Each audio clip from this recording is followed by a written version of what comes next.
Hey everyone, Tankenstein here. Today's video I'll be giving you a full review of the premium pack Vautour that sits at 9.0 BR in the French aviation tech tree.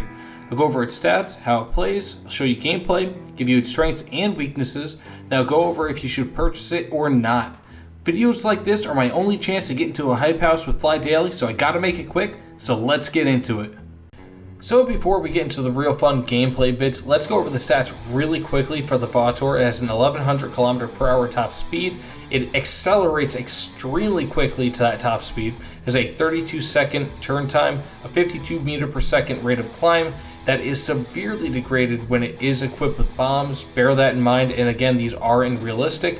And it also has a 20.84 kg/s burst pass, courtesy of four 30mm DEFA 5.51 cannons mounted right there in the front of the plane, which makes it real easy for you to get air-to-air kills and or ground kills. Additionally, it has insane weapons loadouts for secondary weapons. As you can see here, for the vast majority of them, they are ground and pound weapons, including bombs, rockets, and the like. There are no guided air or to ground missiles, but there are air-to-air missiles, the Chauffier air-to-air missiles specifically, and essentially they're just a carbon copy of the AIM-9B missiles already in game. So if you are familiar with those, that's exactly how these function. The AIM-9 or the Vautour 2A is essentially the premium plane, is essentially the same exact plane as the 2A already in game, except it does have those additional air-to-air missiles plus the premium pack bonuses.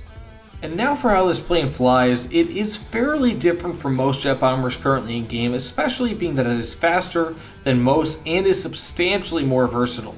Now, while not extremely versatile for reasons I'll go over in just a moment, it can essentially do any mission you put it up to with a fair degree of confidence. Of course, it is best suited to bombing runs or even attack missions, but it can do anti-air decently if you need it to, especially if you plan to use the AA missiles that it can be equipped with.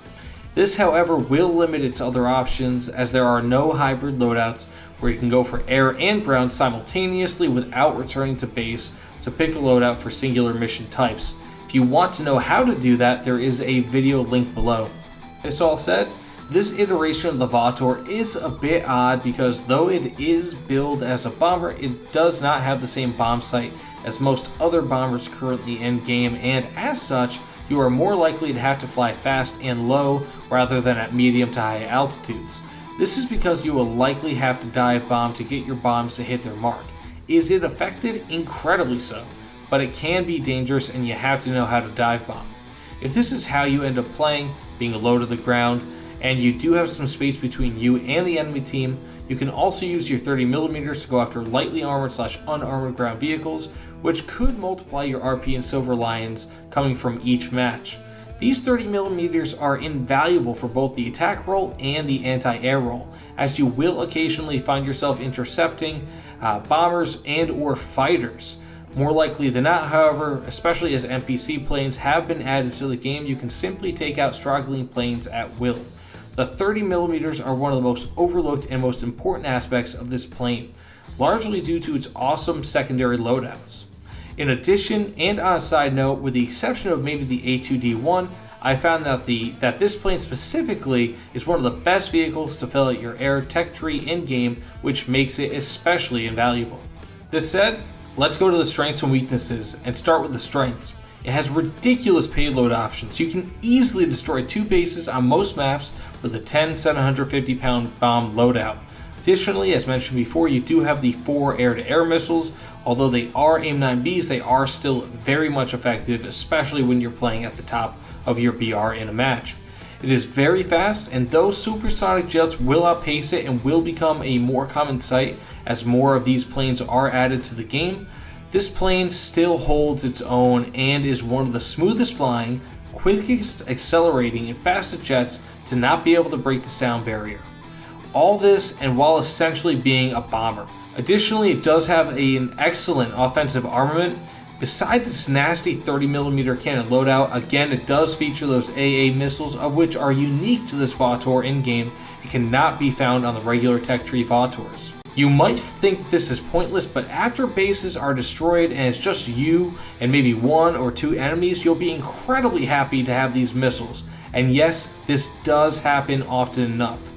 Additionally, it is fairly maneuverable. It can turn very well for a plane of its size, even at speed, meaning you can theoretically defend yourself from enemy fighters, at least for a little while before your team hopefully comes to defend you. Additionally, its engines are excellent and do not overheat, plus they respond very well to throttle changes, as acceleration is lightning quick. Additionally, this plane is generally durable, although this does get challenged when up against cannons, which are prevalent at the BRs that it faces. Also, it is loads of fun and has an excellent flight model, which in my opinion is one of the greatest and most thorough in game currently. And finally, it has premium Silver Lion and RP bonuses, plus if it continues to stay in purchasable packs, you will get 2,000 Golden Eagles and up to 15 days of premium by purchasing this plane, which more than sweetens the deal, as this is already an excellent deal. And now for the weaknesses. There are few of them, but they are still fairly important. First, it sits at a relatively high BR, and while it is deservedly at 9.0 BR, it was released at a time when supersonic planes were either not in game or were barely in game. As such, any non-supersonic plane around this BR, especially a large target like this, will suffer because of it. It can still easily accomplish its job, but will not escape quite as easily as it had been able to before when there were fewer supersonic planes in game. Additionally, it does not function like a traditional bomber. Even though it does have a bomb bay, you will most likely have to practice dive bombing in order to use this plane effectively, which can be difficult with this plane because it does not pitch down immediately when you ask it to do so. This will oftentimes force you into more dangerous scenarios than most other planes in games, and will likely result in you being exposed to enemy fighters. Also, while it is maneuverable for a plane of its size, it is still a plane of its size. It is nowhere near as maneuverable as a plane like a MiG or a G91, and will be torn up if you attract their attention. And finally, it cannot do a mixed loadout. While it has plenty of options to choose from, one notable option is missing: the option to equip both bombs and missiles, which limits its versatility in the face of the many payload options that it does have.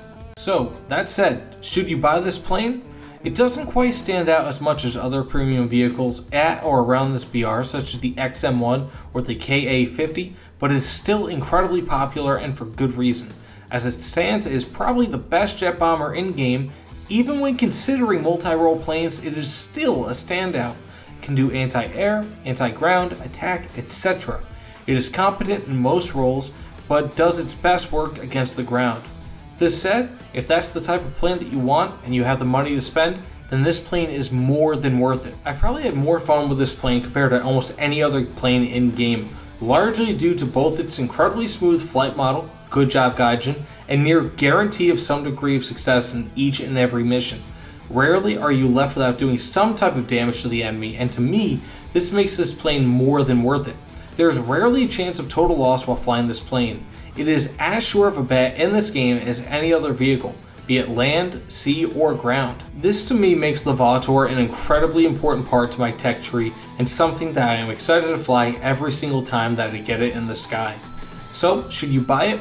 Do you like consistency in something that is not just all or nothing? If so, yes, you should definitely buy this plane, especially if you can get it on sale. This is easily one of the most satisfying planes I've ever flown in-game. That said, thanks so much for watching, everyone. I hope you enjoyed this video and hopefully learned something from it. If I could help you save some money or pick a plane, that would really mean the world. Leave a comment below if you decide to pick up this plane because of my review. Either way, every like, comment, and subscribe again means the world to me, so if you can, please subscribe to my video, as it really just would help me grow so much. But that being said, signing out for the night. Thanks so much, everyone, and be excellent to each other, especially in these weird times in history. Again, signing out for tonight, and take care, everyone. See you all on the other side.